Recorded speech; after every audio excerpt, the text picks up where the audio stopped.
Good morning, or good afternoon, wherever you may be, or good evening, or good night. This is Jen at JensArtyInclinations, a place to create, share, and play. Hello everyone, it's Junk Journal January again. Every day in January.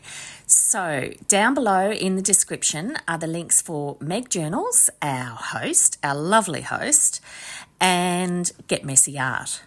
All right, so today's prompt is flow.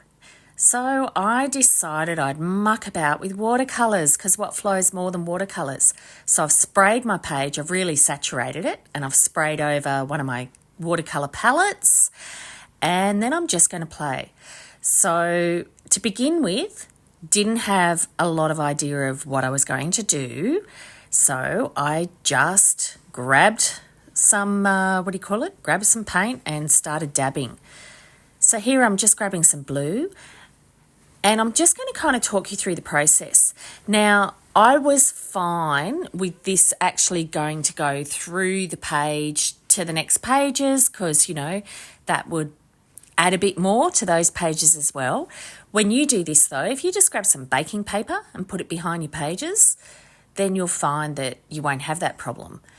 And one of these pages is, I believe, newsprint kind of paper, and the other one is a eco-dyed, just normal printer paper. So they're not watercolour papers, they're just papers that I am playing with.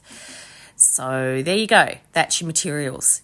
Wet brush, this is just a nice big round wet brush that I'm playing with.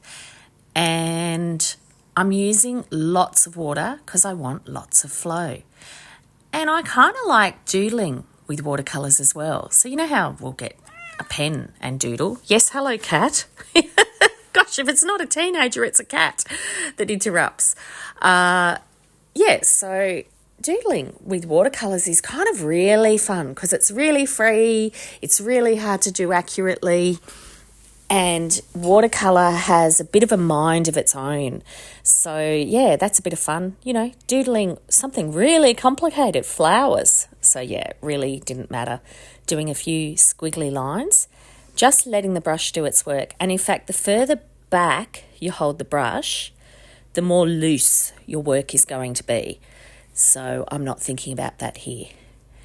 Just making some marks on the page. And it's nice and wet, so I know that they might bleed out. But if this was on watercolour paper, they would all be bleeding out a lot more probably.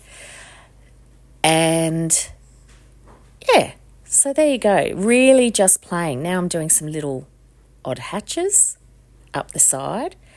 This is so relaxing. No, trust me, Fluffy, it's relaxing. We've got a little girl cat called Fluffy and we've got a little boy cat called Buster.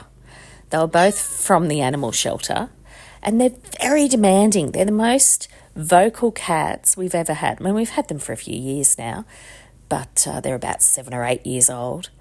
But because we got them as kittens, and yeah, they're very funny. So look, here you can see I'm adding a bit of colour in the petals, just some yellow, because I thought, well, I don't have yellow on this page yet, I better play with yellow. But I'm basically playing with browns to reds and blues, and so then there's just a little touch of yellow, not a huge lot. So yeah, I don't know, I feel like I should do this more because they actually do make lovely pages. And yeah, you could actually do them on watercolour paper and then take copies, take them to an instant print and print them out, or just take a photograph and print them out on your own printer. I tend to scan them. All right, now this is one of the lovely tricks that I do with these kind of flowy pieces that I do. I add more water and I let it flow. So I know it feels like I might be, messing up everything that I've got, but you get this real ghosty impression underneath. Sometimes the paints dance a little bit more and it's fun. It's sort of like finger painting. Like you're really not wedded to the end. You are literally just playing with your paint and seeing what happens. So look, I dried it right off. I loved it. The pages crinkled up a little bit. It went through to the pages underneath, which was really lovely. And I stamped flow. So I'm just using the Tim Holt rubber stamps here, the rubber alphabet stamps. I really like them. And I'm just doing some stamping to make a bit of a border on the page. And wow, this is one of those ones that I'm like, oh, I can't believe I actually created that. So I really like the look. You may go, wow, that's one of your worst, Jen. But yeah, this is the kind of thing I really enjoy doing. And I love stamping circles. So yep, that's a toilet roll. I'm just using the ink pad to stamp here. So I'm grabbing the ink and then I'm stamping my circles. The only thing I'm being conscious of is I'm wanting it to be around the edge. I'm not really wanting it to encroach on the surface, because that can be a really beautiful writing surface. And, you know, a little bit in the middle, but still keeping to the borders of the pages. I'm trying to think about my numbers. So I'm trying to always think about odd numbers when I'm doing things like this. And now, what am I using for the small circles, you ask? I'm sure you asked that, but I heard you. I'm using a glue cap.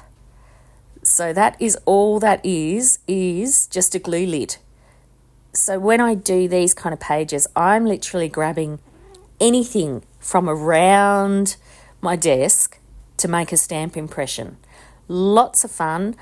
You know, just today was just a flowy play day. Hope you're enjoying it. Take care. Bye. I'd love it if you could leave me a comment below. Hit the like button if you enjoyed what you saw today. And of course, please subscribe if you haven't already. I will see you next time. And in the meantime, keep creating. Enjoy.